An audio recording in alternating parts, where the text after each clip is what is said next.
గుణదల మేరీమాత ఉత్సవాలు ఘనంగా ప్రారంభమయ్యాయి. దివ్యబలి పూజతో నేటి నుంచి 3 రోజుల పాటు మేరీమాత ఉత్సవాలు జరగనున్నాయి. ఈ ఉత్సవాలకు తెలుగు రాష్ట్రాలతో పాటు ఇతర రాష్ట్రాల నుంచి లక్షలాదిగా భక్తులు తరలివస్తున్నారు. ఈ ఉత్సవాల్లో భక్తుల కోసం అధికారులు అన్ని ఏర్పాట్లు చేశారు. మేరీమాత ఉత్సవాలపై మరింత సమాచారం మా ప్రతినిధి ప్రసాద్ అందిస్తారు.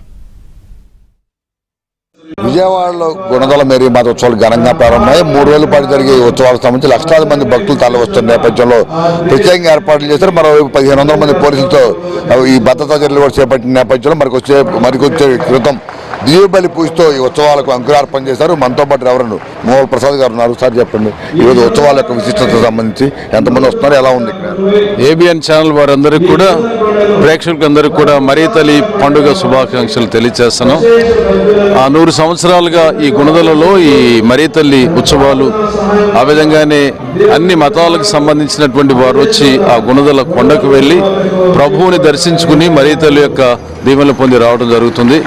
మరి అశేష భక్తజనం వస్తూ ఉంటారు కాబట్టి మన తెలంగాణ, ఆంధ్ర, ప్రక్కన ఒరిస్సా, తమిళనాడు, కర్ణాటక నుంచి కూడా వస్తూ ఉంటారు కాబట్టి వచ్చిన ప్రతి వ్యక్తి, ప్రతి విశ్వాసి దీవించబడి వెళ్ళాలనేటువంటి ఉద్దేశంతో ఎలాంటి అసౌకర్యాలు జరుపుకోకుండా మన గవర్నమెంట్ వారితో కూడా, ముఖ్యంగా మెయిన్ లైన్ డిపార్ట్మెంట్స్తో కలిసి ఈ పండుగ నిర్వహించడం జరుగుతుంది.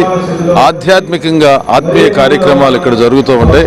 ఈ 9వ తారీఖు నాడు దివ్య బలి పూజ అనగా క్రీస్తు శిలువ మీద మరణించినటువంటి ఆ బలిని మళ్ళా జ్ఞాపకం చేసుకుంటూ ఆయన యొక్క శరీరాన్ని భుజించి ఆయన యొక్క ఆశీర్వాదం పొందడం అనేటువంటిది ప్రథమ కర్తవ్యం. ఆ విధంగానే ఈరోజు 9వ తారీఖు నాడు లాంఛనంగా ఈ గుణదల మాత ఉత్సవాలు ప్రారంభించడం జరిగింది. వచ్చినటువంటి భక్తులందరూ కూడా దీవించబడాలని మా యొక్క ఆకాంక్ష, ప్రార్థన. అంటే 3 రోజుల పాటు ఉత్సవాలకు సంబంధించి మనం ఎటువంటి కార్యక్రమాలు చేస్తాం, అలాగే భక్తులు ఎంతమంది వస్తారని అంచనా? సుమారు ఒక 6 లక్షల నుంచి 7 లక్షల వరకు వస్తారని అంచనా. ఇక్కడ స్టాగ్నెంట్ క్రౌడ్ ఉంటారు, కొండ మీదకి ఫ్లోటింగ్ క్రౌడ్ ఉంటూ ఉంటారు. మరి వచ్చినటువంటి వారికి దివ్యబలి పూజ అయిన తర్వాత అనేకమైనటువంటి ఆధ్యాత్మిక సాంస్కృతిక కార్యక్రమాలు ఉన్నాయి. వచ్చినటువంటి వారందరూ కూడా అటు ఒకలాంటి ఉత్సాహాన్ని పొందాలనేటువంటి ఉద్దేశంతో ఈ కార్యక్రమాలు కూడా నిర్వహిస్తూ ఉంటారు. మళ్ళీ సాయంత్రం 6 గంటలకు దివ్యబలి పూజ ఉంది, బిషప్ గారు వస్తారు.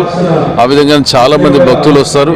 రాత్రిపూట ఈ సాంస్కృతిక కార్యక్రమాలు, ముఖ్యంగా నాటకాలు కూడా వేయటం అనేటువంటిది ఈ 3 రోజులు జరిగేటువంటి కార్యక్రమాలు.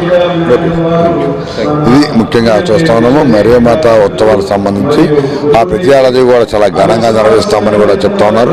అయితే ఈరోజు శతవసంతాలు ఈ గుణదల మేరీమాత ఉత్సవాలు ప్రారంభమై 100 ఏళ్ళు పూర్తి చేసుకున్న సందర్భంగా ఈసారి మరింత ఘనంగా ఈ ఉత్సవాలు నిర్వహిస్తూ ఉన్నారు. 3 రోజులకు సంబంధించి దాదాపు 7 నుంచి 8 లక్షల మంది భక్తులు వస్తారని అంచనా వేసి అందుకు అనుగుణంగా అన్ని ఏర్పాట్లు చేశారు. కొండపైన కొలువైన ఆ మేరీమాతను దర్శించుకుని కింద ప్రత్యేకంగా నిర్వహించే ప్రార్థనలో భక్తులు పాల్గొంటారు. అదేవిధంగా ఉదయం, సాయంత్రం 2 పూట కూడా దివ్యబలి పూజతో ఆ మేరీమాతను కొలుస్తూ ప్రత్యేకంగా ప్రార్థనా గీతాలు, అలాగే సాయంత్రం పూట ఇక్కడికి వచ్చే భక్తుల కోసం యేసు ప్రభు జీవిత చరిత్రను, అలాగే మేరీమాత త్యాగాలను కూడా వివరిస్తూ నాటక ప్రదర్శనలు కూడా ఉంటాయని కూడా చెప్తున్నారు. మొత్తం మీద ఈ 3 రోజుల పాటు జరిగే ఉత్సవాలకు సంబంధించి భారీ పోలీసు బందోబస్తు కూడా ఏర్పాటు చేశారు.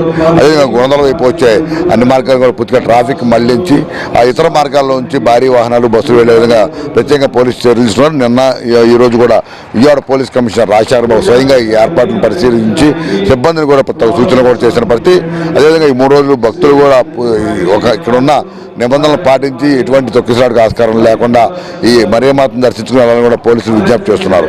విలేజెస్ట్ విలియమ్స్తో వరప్రసాద్, ఏబిరాంధ్రజ్యోతి, విజయవాడ గుణదల మేరీమాత క్షేత్రం వద్ద నుంచి.